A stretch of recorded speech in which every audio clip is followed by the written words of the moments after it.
Hi all, I'm with Peter here. Welcome to the Holy Trinity Show. That's just how my Saturday morning started. Coffee talk with Dino. He likes a flat white at Starbucks, by the way. And this is how my Saturday morning ended. All in all, one of my favorite Saturdays in a long time. 6 points out of 6 over Luton on the year. We've stretched our lead over United to 11 points now, and we head into a challenging week with some wind in our sails. Obviously, it wasn't straightforward. Why would it be straightforward? Let's get into the nitty-gritty of Luton 2, Villa 3.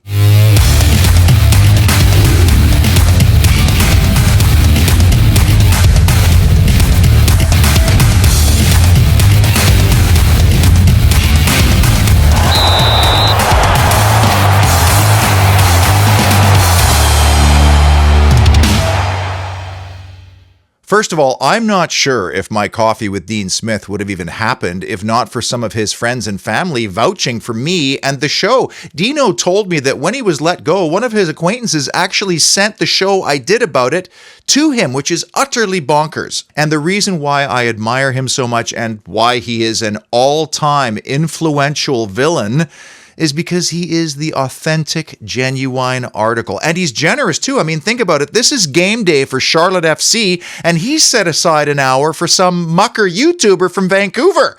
And this seems to be a very common hallmark, though, amongst Brummies.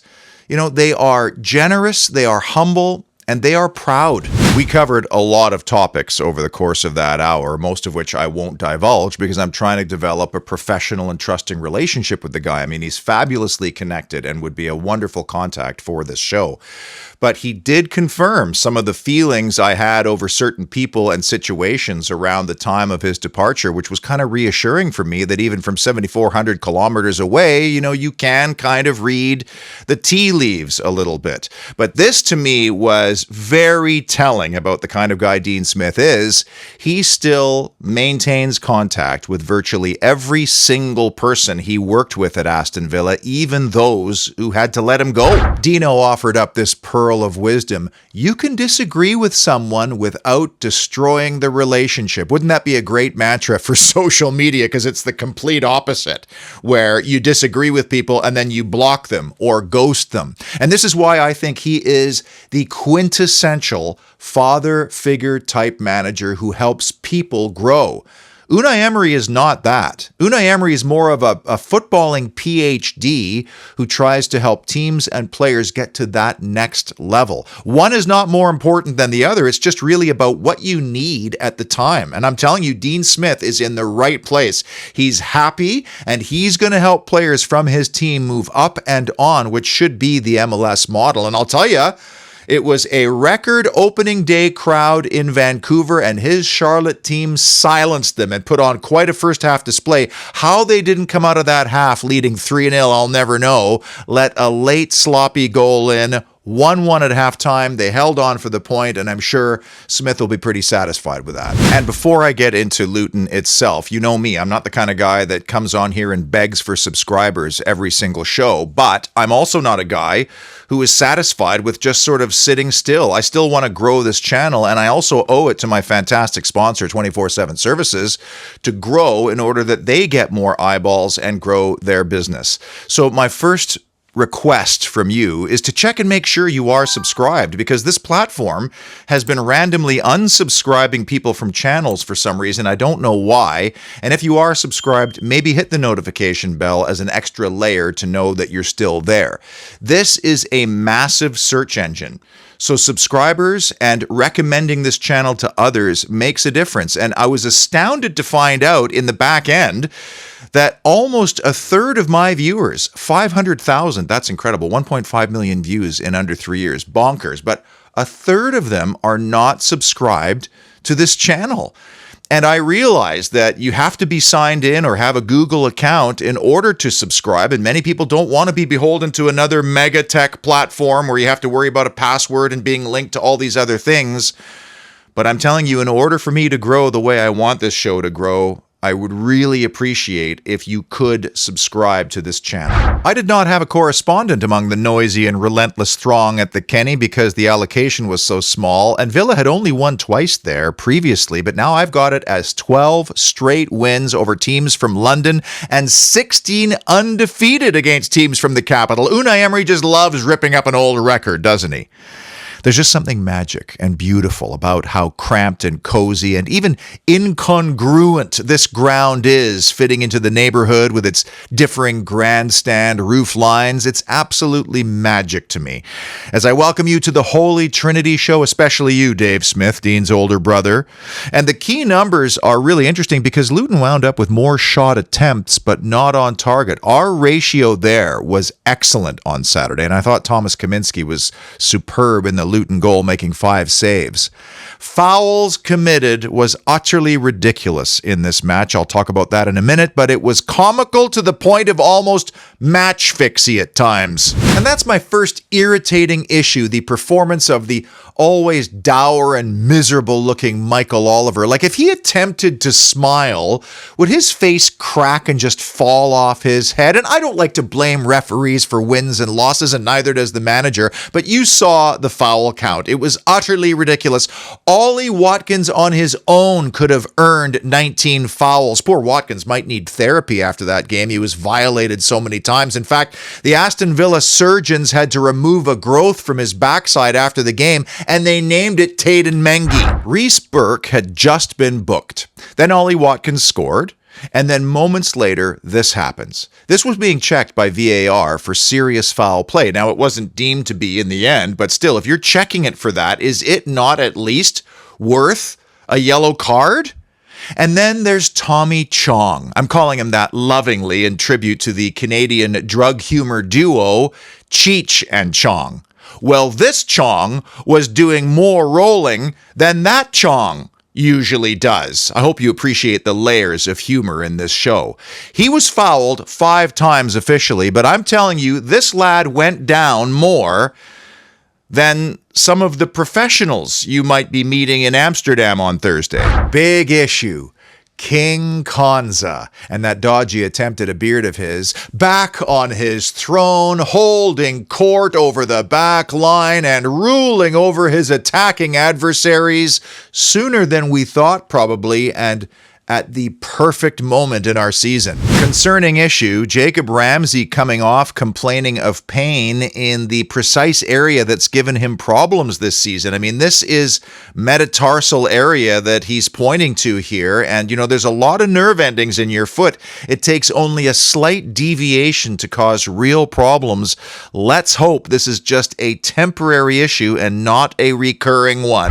On that note, we got to learn a little bit more about Morgan Rogers in this match. Isn't it interesting that he was the first player to come off the bench, and perhaps because of his stature, given the nature and the MO of the opponent, that might have been a factor, because you notice right away how he towers over everybody. He makes Ollie Watkins look small. But in this performance, we got to see both the potential and the risk in Morgan Rogers' development curve, and the potential is clear. His first touch is excellent in tight spaces. He takes up good positions. He's physical. He's brave. He said, you know what? I'm not going to pass it to Leon Bailey. I'm going to have a go and try to score my first Villa goal, and he was denied by a very good save. The risk side of the equation came in the second half when Rogers was being exposed a little bit on our left side, Luton's right, which is where virtually every single one of their attacks originated.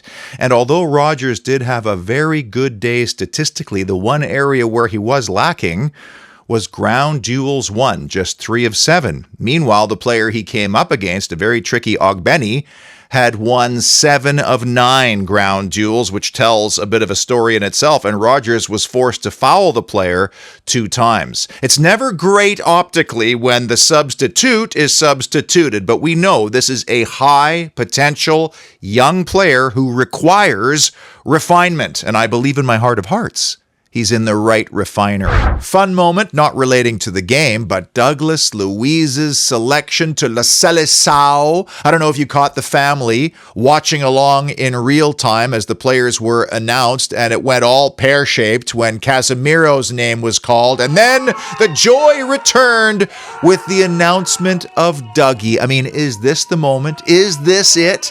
The Dougie and Bruno double pivot in the heart of the Brazilian team. They need to do something. And this is really the only missing piece to me for the $100 million price tag that everybody's putting on Douglas. And based on this season, he's earned it. On the subject of earning it, Paul Hansaker and his 24/7 crew have been swamped, literally, thanks to the torrential and relentless rains around the country over the weekend. I mean, it was one emergency call out after another. So while you're gallivanting around Bedfordshire or sitting and watching the villa in your dry living room, the 24/7 crew have been mopping up, patching up, repairing, replacing, and not watching Aston Villa. Fair play to them, because who wants to be shoveling up wet insulation or ripping up stinky, moldy carpet? But there they are when you need them. And I hope you never do need an emergency call out to 24/7. But if you do, I always put their regional numbers in the description of these videos, or you can go direct to those numbers via their spanky new website. Big issue number 3. Dead ball doldrums. I don't want to create undue hysteria here, because we're not the only team that concedes from dead ball situations, and certainly we're not the only team that's going to allow goals from Luton Town, whose MO is to create chaos and disorder based on the magic left-footed wand of Alfie Doughty. I believe that Luton is top 4 in terms of goals from dead ball situations, and that Doughty is only behind James Ward-Prowse in delivering those. But still, we've not been great in defending these of late. And we weren't really that great in this department last year either. So this isn't just a we miss Tyrone Mings issue. The first thing we might want to do is not give away free kicks and corners cheaply. Like just before the pivotal 1-2 goal, the one that gets the momentum ball rolling, Longley and Martinez got crossed up again, which adds to the one they had at Fulham, costing them a clean sheet in that game.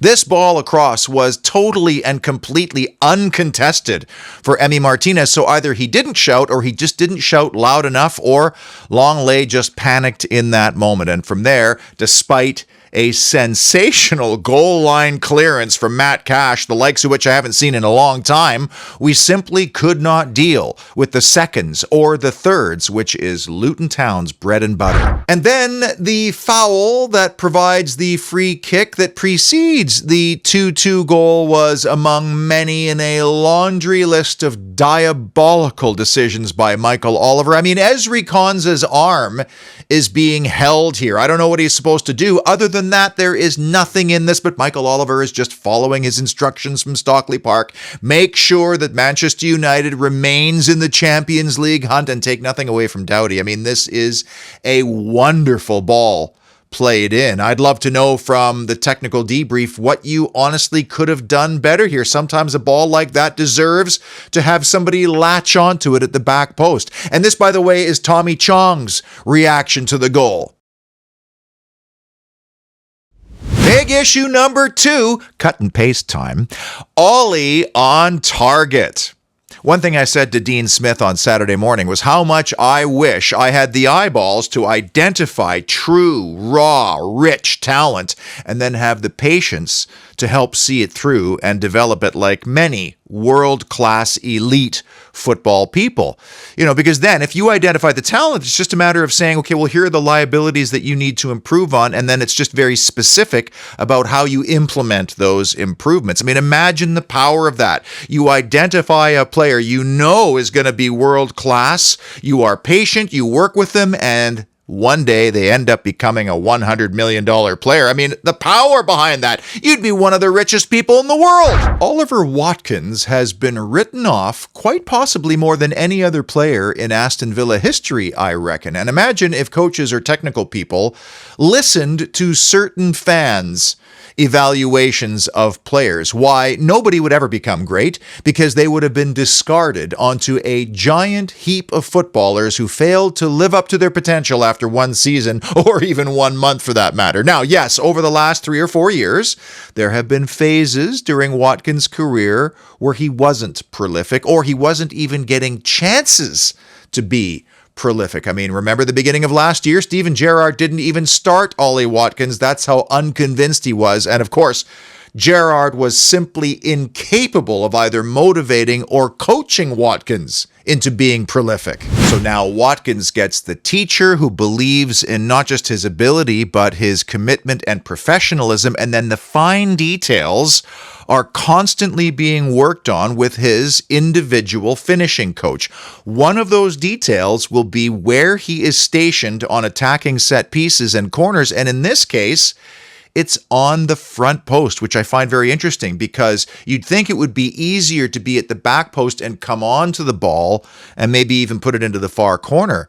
Then again, if you make the right connection at the near post, I imagine it would be harder to save because it's a closer distance to the goal. This is pretty much the same area of the box where Watkins sets up on defensive set piece duty, where so often he is the first player to get contact heading it in the other direction. And you have to give a lot of credit to Leon Bailey. We don't talk enough about his corner delivery at times, and I kind of wish he would take them more because he bangs this in with so much pace that it takes very little contact to generate the kind of power that makes the ball fly past the goalkeeper like that.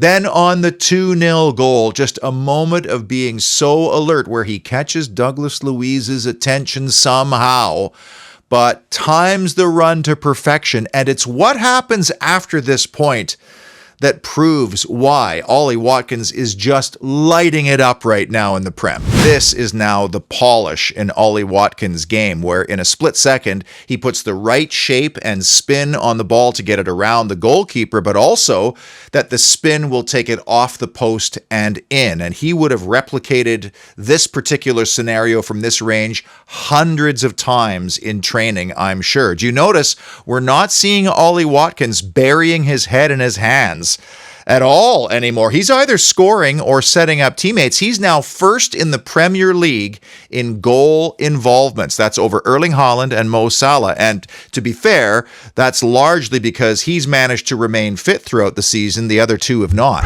And by the way, just from last week on the 4-2 goal, only Ollie Watkins will know what he meant to do at the time. But I'm not having that he had a shot saved and it ricocheted to Bailey for the goal for a couple of reasons. First of all, Watkins is right-footed. If he's trying to shoot, why not lead with his right and stab it over or at the goalkeeper? He doesn't.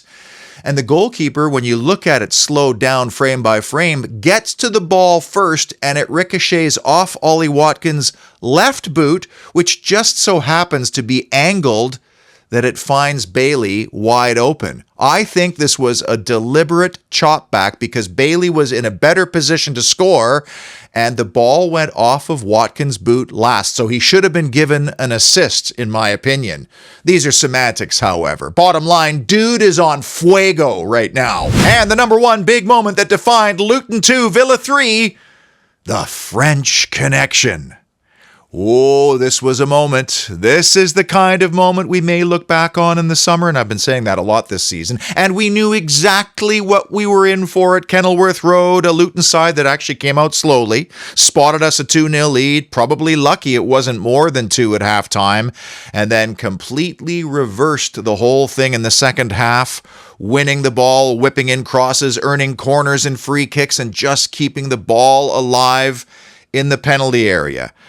We won't be the last team to have difficulty with Luton Town at the Kenny, where it feels at times like you simply cannot cope. To experience a 2-0 lead on the road evaporate is hard. I mean, what was going through your mind when that happened? Just like last week, 3-0 suddenly became 3-2. This is when your character and your mentality individually and collectively are going to be tested. This is when Champions League teams are separated from upper mid-table teams. It is how you respond to situations and adversity. And as I said last week, Aston Villa's mentality right now is absolutely brilliant. Without looking at the stats, it felt to me like we did not have a sniff at the Luton goal in that second half. The entire complexion and momentum of that game, the crowd, all of it, was heading in one direction.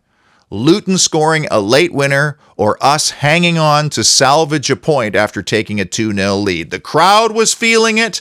I was feeling it watching it on television. You probably were too. Everybody was thinking it except for the chaps wearing the light blue third kit. And who would deliver the dramatic, decisive, definitive moment in this game? Why, two substitutes consigned to the outskirts of first-team football, Lucas Digne through injury and Moussa Diaby through the exemplary form of Leon Bailey. Moussa Diaby is a $50 million footballer who is still trying to adapt to life in the Premier League after a very good start, and I suspect the experiment of playing him in the pocket behind Ollie Watkins has been abandoned for now, given the rigors and physicality of the Premier League. But in minute number 89, look at Moussa Diaby's eyes. Look at his eyes. He has clocked Lucas Digne in this split second, and now he must play a ball with the correct power, shape, and accuracy. And he plays it on a dime. If Aston Villa qualifies for the Champions League by 1 or 2 points, then this moment alone might be worth the £50 million we paid for Diaby. That's how important Champions League football is. Remembering, too, that this is a guy who's not had regular Premier League football for quite some time. On the receiving end, there's Lucas Digne, who sees the eyes, and that's his cue to break, which requires split-second perfection. He leaves early, he's offside. If he leaves late, he doesn't win the duel. And then when the ball arrives, he has one chance to make the right connection and knot it down on either side of the goalkeeper's feet. And I don't remember seeing Lucas Digne scoring a lot of goals with his head, but he delivers in front of the traveling Villa faithful, including legend Justin Hawthorne, who said to his seatmate, I think Villa's going to come and nick this. So he had his camera ready to go, and boom, 3 points from 1 or none. And now Aston Villa Football Club has the 4th best away record in the Premier League.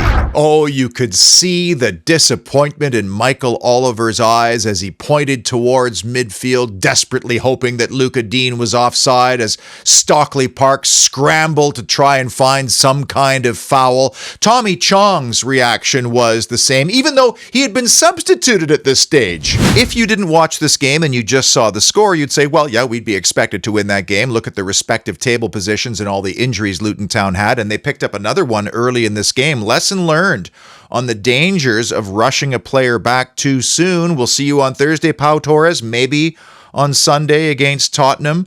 But there was so much more to this game than the score. And if you watched it live and you went through the roller coaster of emotions through those two diametrically opposed halves, then you can truly appreciate how remarkably resilient this team is. Our away record improves again, up to 4th away from home in the Premier League, and that's 12 straight wins against London sides, and we have another 2 straight ahead, so let's keep her going.